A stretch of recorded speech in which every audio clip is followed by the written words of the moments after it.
being an auxiliary player and then having the opportunity to be like the main go-to guy. If you watch that fourth quarter, like everyone was like, here, get us a good shot. Everyone spaced out. They kept running that screen and roll with Gobert. And then when you get somebody like Austin Reeves to be put underneath the heat lamp like that early in the season, when Luka comes back, there's more trust. When LeBron comes back, there's more trust. Or like when one of them needs to go sit down, you're like, oh, okay, Austin Reeves has a better matchup. I mean, I can't say a better matchup. Luka, he has a favorable matchup. Let's get him to rock. He can go get us points. When you don't have three legit defenders, there's only one team that really got 3 or 4 legit defenders, and that's OKC.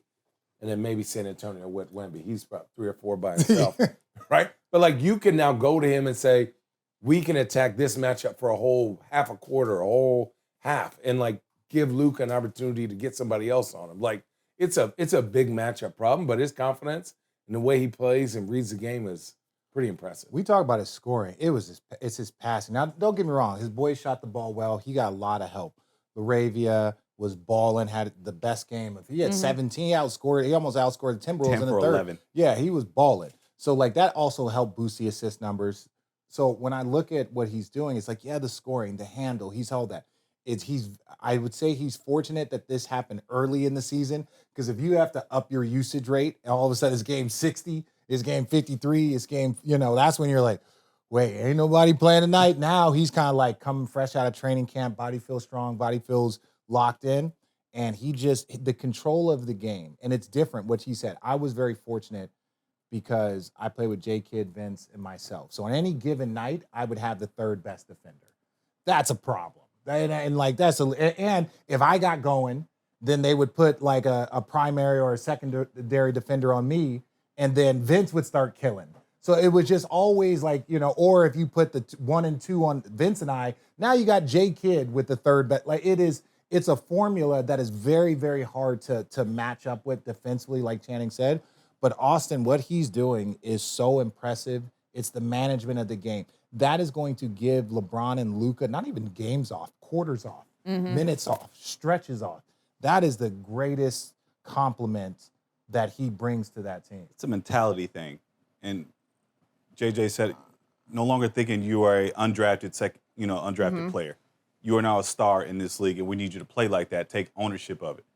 But I don't think it builds more trust. He's already had that trust from LeBron. The trust can grow. The trust can keep growing. They trusted him. Now doing it once is amazing, right? But if he starts to get above 10 assists, now you go, hey, Luka, just go to kill mode. Here you go. I'm going to get you 5 easy shots. Like, instead of Luka being like, man, okay, now I got to get this guy. We're like, Austin, you played a point for 6 minutes. Luka needs a shot. Braun needs a shot. Instead of them being like, man, when do I need a shot? Like, I got to feed everybody else. I know we don't fuck with other podcasts, but on the flight home, I was cruising through Instagram, and I thought this might be good. Watch this. I have a great delusional confidence. Like, you have to have that as a professional athlete. I think J.R. Smith was telling a story one time, and he was like, I think it was Amon Shumpert, and he was like, the majority of professional athletes have screws loose. Like, you're not 100% there mentally. You have to be delusional. You have to be overly confident every day to go compete like that. So I feel like at a young age, my family, instilled that into me, because everything we did was competitive. My brother used to just beat the shit out of me at everything. I know what that's like. But I do also want to say, from that standpoint, at a young age, he also went on and told a story last night about how at like 7 years old, he had been playing baseball for so long, and his mom's friend asked, what do you want to be when you grow up? And he was like, I want to play in the NBA. He's like, I really didn't know any better. I played ball a little bit in the yard. He was like, but I knew, that whole thing.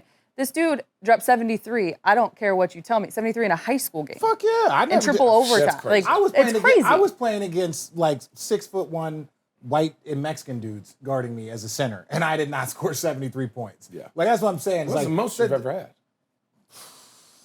40 or 50, but I wasn't like, but that's what I'm just saying. It's like 46 twice. That's a lot of layups. I had a physical I was playing in Glendale, Arizona. I had a physical and athletic advantage scoring 70 points in a game is wild. What? And I hear you on your usage conversation about like later on in the season, Yeah. but I also don't think that there's anything light about the week that he has had to lead because when you drop 51, you run it back against 94 feet defense in Portland and drop 41, and then you're able 26, to 16, 36 hours later. 26-16 and a game winner against Minnesota's defense with Jaden McDaniels and Dante DiVincenzo and Rudy Gobert. Them boys. No, it wasn't it. But one thing that's crazy, it's like, they were like, well, make him beat us. And he did, right? Getting 50, getting 40, wherever he got. And then this Minnesota said, no, make somebody else beat us. He goes, all right, boop, I'm about to spoon feed all these dudes.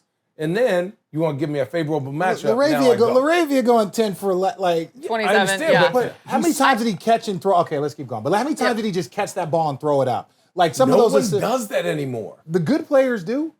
LaMelo does, or I mean, say LaMelo does, like Lonzo Ball does it. Right. Lonzo's great at it. Lonzo's great at it. LeBron does it. Luka does it. Like great Chris Paul great passers do. Tyrese Halliburton does it nonstop. Nonstop. So good players understand the throw ahead is. Devin really didn't understand.